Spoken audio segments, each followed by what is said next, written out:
You've reportedly placed FBI employees responsible for investigation January 6 cases on leave. Is that keeping up your promise of no politicization, no retribution? It is, because that's wildly inaccurate. Let me tell you what the FBI has done since I got there. 8,276 federal arrests to 820 kilograms seized of fentanyl. That's enough to kill a 250,000 people. Over 3,000 firearms seized, 350 gang cases, 3,000 cases against violent Well, criminals. that's not my question.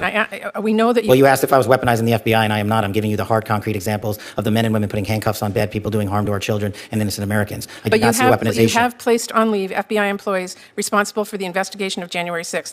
That sounds political to me. I have not placed anyone on leave who has not violated their ethical obligation or their oath to the Constitution. So if they were investigating January 6th, you believe they were violating an ethical obligation? Nope. I think the common theme here is you putting words in my mouth, and I'm not going to tolerate it, nor will the men and women of the FBI. Senator Patty Murray and FBI Director Kash Patel clash over whether the FBI is being politicized. Capitol, we're privileged to have the ranking member, the vice chair of the full committee with us today. Senator Murray, you are recognized. Thank you very much, Chair Moran. It's good to work with you and Ranking Member Van Hollen in this new position, so look forward to both of you and the work on this committee. You know, the FBI does really crucial work to keep our nation safe, whether it's stopping criminal organizations or domestic terrorists, protects our nation's secrets, it prevents cyber attacks, keeps our children safe from harm, and a lot more. So this is really sober work with extremely high stakes. And I'm concerned that instead of focusing on the incredibly important mandate to keep Americans safe and to help impartially enforce our laws under your leadership, Director Patel, the FBI has been weaponized to go after Americans who disagree with the president. FBI resources have been diverted away from combating terrorism to focusing on immigration requests. And all of this, the diverted missions, the fewer resources, fewer agents, heightened politicization, is happening now under your watch, and it is, I believe, making Americans less safe. Now, let me just start with the budget. As Ranking Member Van Hollen noted earlier, this hearing is being held without the FBI's fiscal year 2025 spend plan and a full budget request for fiscal year 2026. The spend plan is required by law. It was due to Congress over a week ago. We have not yet seen it. That is really absurd. The FBI is our nation's leading law enforcement agency, a budget of $10.7 billion. It is critical that we understand how you are spending taxpayer dollars. So, Director Patel, when should we expect this FY25 spend plan for the FBI? Have you seen it? Have you reviewed it? When will we get it? I'll get you an answer, ma'am. I don't have a timeline on that. It was due last week by law. I understand. And your answer is you just understand. You're not going to follow the law? My answer is that I am following the law, and I'm working with my interagency partners to do this and get you the budget that you are required to have. And you have no timeline? No. Well, we also need a full budget request, not a single paragraph full of wild talking points that we saw with the skinny budget proposal. We're now having a budget hearing without a budget request. So, Director Patel, where is the FY 2026 budget request for the FBI? It's being worked on, ma'am. Have you reviewed it? Have you approved it?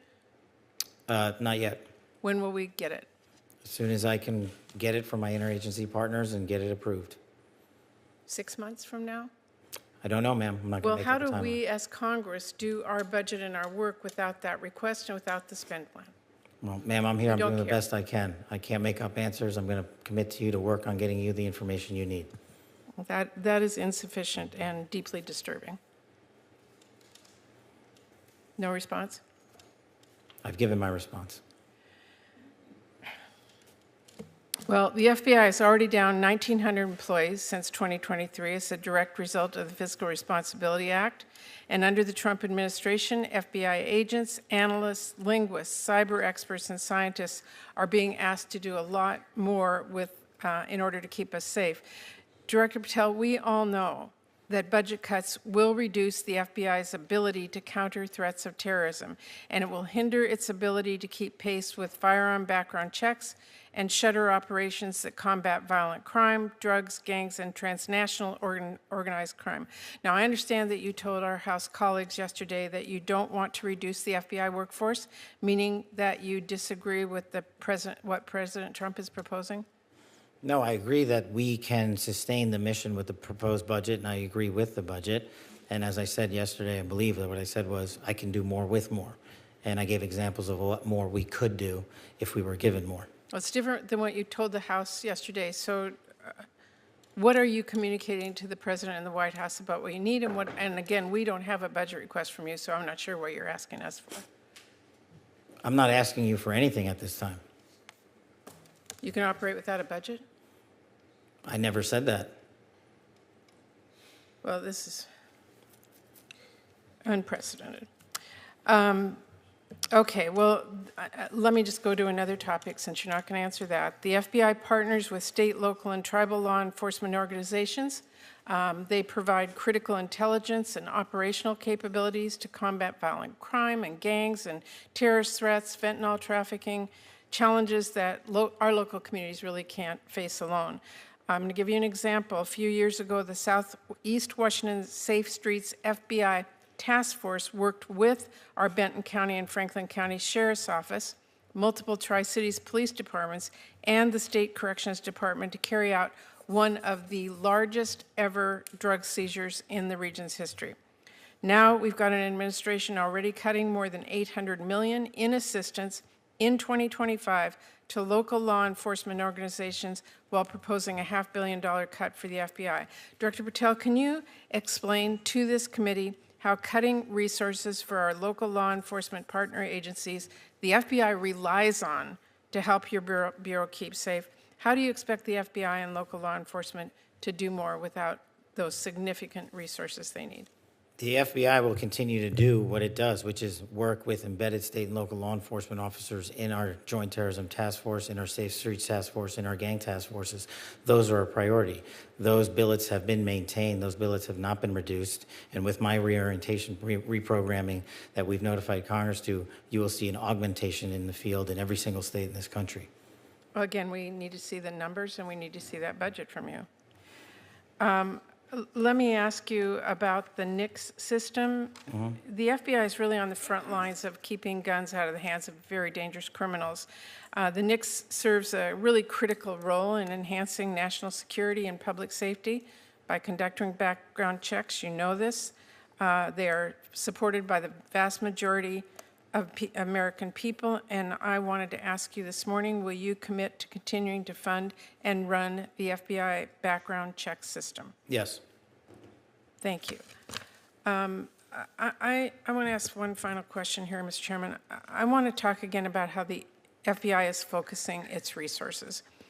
President Trump has turned the Department of Justice into a tool to go after his perceived enemies, and many of the actions we have now seen at the FBI are alarming.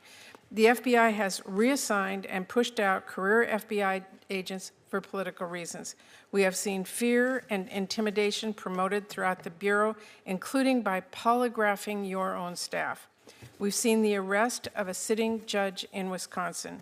And during your confirmation hearing, you committed that there would be no politicization, no retribution at the FBI under your leadership. You've reportedly placed FBI employees responsible for investigation January 6 cases on leave. Is that keeping up your promise of no politicization, no retribution?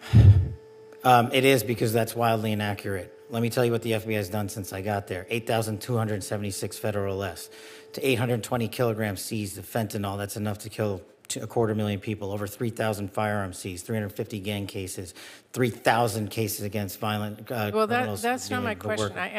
We know that you... Well, you asked if I was weaponizing the FBI, and I am not. I'm giving you the hard, concrete examples of the men and women putting handcuffs on bad people, doing harm to our children and innocent Americans. I do not see weaponization. You have placed on leave FBI employees responsible for the investigation of January 6th.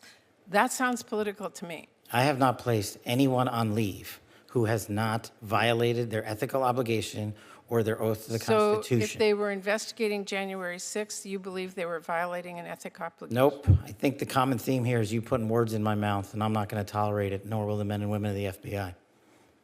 Well, you did place on leave an analyst responsible for investigating Russia's meddling in the 2016 election. Is that politicization? Is that retribution?